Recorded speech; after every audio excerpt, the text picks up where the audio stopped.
Naging isang ganap ng low pressure area yung cloud cluster na binabantayan natin sa labas ng ating Philippine Area of Responsibility.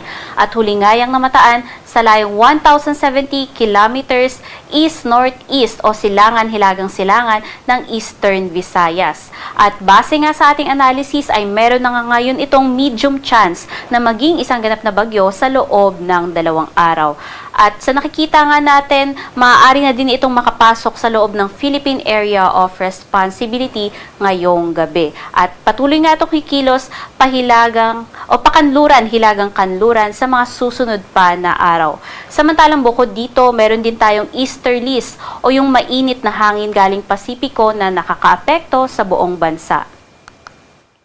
Base nga sa ating tropical cyclone threat potential, yung binabantayan nga nating low pressure area na may tsansa na maging isang ganap na bagyo ay patuloy ngang kikilos pakanluran, hilagang-kanluran sa mga susunod na araw at maaari nga yung dumaan dito sa may kalupaan ng Luzon.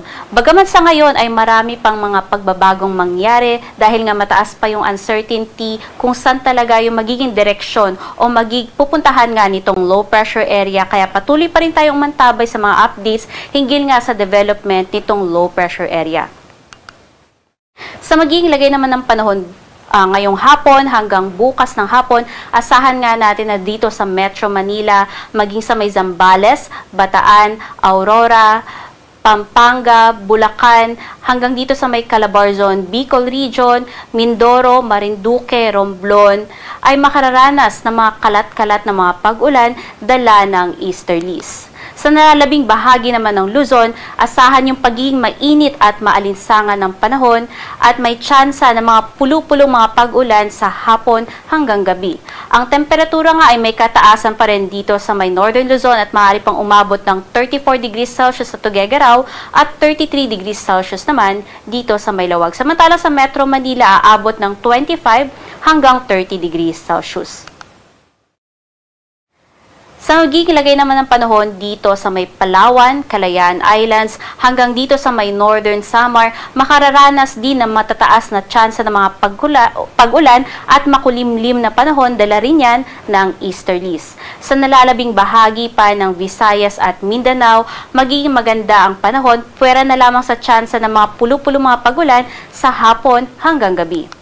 Temperatura nga ay may kataasan, lalong-lalo na sa Mindanao, ay maaari pang umabot ng 34 degrees Celsius sa may Zamboanga at 33 degrees Celsius sa Davao.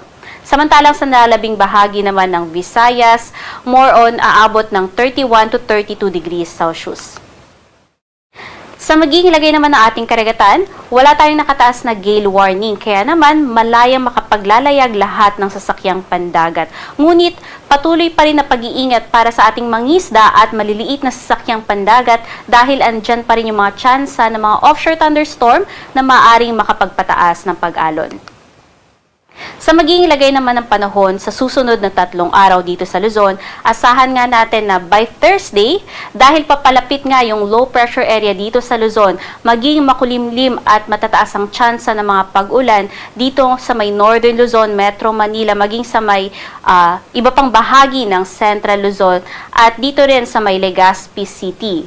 By Friday, dahil nga yung possible track nitong low pressure area ay more on west-northwestward, papalayo sa may Legazpi City, kaya mas magiging maganda na yung panahon by Friday up until Saturday sa Legazpi City at malaking bahagi ng Bicol Region. Samantalang sa may Northern Luzon and some parts ng Central Luzon, magiging makulimlim pa rin ang panahon at kalat-kalat ang pag-ulan, dala nga ng by this time ay maaari nang mag-cross sa kalupaan ng Luzon itong low pressure area. And by Saturday, kung wala masyadong mga pagbabago sa track natin, nakikita natin na nandito na siya sa West Philippine Sea by this time.